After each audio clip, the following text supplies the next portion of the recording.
사람은 누구나 한 번쯤 악몽을 꿔본 적이 있을 거예요. 하지만 내가 꾼 꿈을 내 가족, 친구 혹은 전혀 모르는 사람이 나와 같은 꿈을 꾼다면 그것만큼 소름 끼치는 일이 없지 않을까요? 오늘 들려드릴 이야기는 바로 꿈에 대한 괴담인 디스맨입니다. 디스맨은 자각몽인 상태에서 나오기 때문에 루시드 드림 남자라고 불리기도 했습니다. 이 이야기가 알려지게 된 계기는 2006년 1월의 어느 날 뉴욕에서 한 사람이 정신과 의사를 찾아가서는 자신의 꿈에 한 남자가 계속 나타난다는 말을 하게 됩니다. 의사는 그 말을 듣고는 뭔가가 떠올랐는지 꿈에 나타난 남자를 그려보라고 했습니다. 왜냐하면 그 이전에 상담했던 다른 환자들도 한 남자가 계속 꿈에 나타났다고 했기 때문이었죠. 환자들이 말한 생김새가 거의 일치하는 듯하여 의사는 그 꿈을 꾼 사람들 모두에게 몽타주를 그려보라고 했더니 놀랍게도 모두 같은 생김새를 그렸습니다. 처음에는 우연이라고 생각했지만 이런 일이 반복이 되자 이것을 자세히 조사해보기 위해 다른 정신과 의사들에게 상담을 하였는데 다른 의사들도 마찬가지로 같은 상담을 받아본 적이 있다고 말합니다. 하지만 더욱 놀라운 것은 꿈을 꾼 사람 모두 이 사람을 실제로 만나본 적이 한 번도 없다는 것이었습니다. 한마디로 생판 모르는 사람이 자신의 꿈에 나타나는 것이죠. 이 남자는 사람들의 꿈속에 같은 얼굴로 나타나지만 하는 행동들은 모두 달랐다고 하는데요. 그 사람이 나타나 저를 죽이려고 했어요. 그 사람은 꿈속에서 길을 잃으면 항상 안내를 해주었어요. 그 사람은 나타나면 계속 저를 쫓아왔어요. 그래서 저는 항상 도망을 쳤죠. 그 사람과 만나서 함께 식사를 했어요. 그 사람과 꿈에서 뜨거운 사랑을 했죠.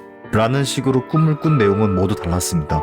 보통 많은 분들이 무서운 꿈만 꾸었을 거라고 생각을 하시는데 실제로 한 외국 방송에서 나왔던 내용을 보면 식사를 하거나 사랑을 나누었다는 긍정적인 꿈을 꾸었다고 하신 분들도 계셨습니다.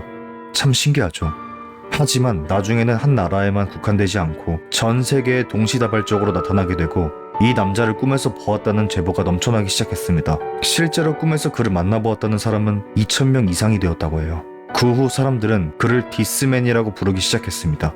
전문가들은 디스맨 현상에 대해 집단 무의식의 일종이라고 하였고 꿈협회 회장인 로버트 웨거너는 디스맨은 타인의 꿈에 자신 마음대로 이동할 수 있는 드림워커이다 라고 말을 하기까지 하죠.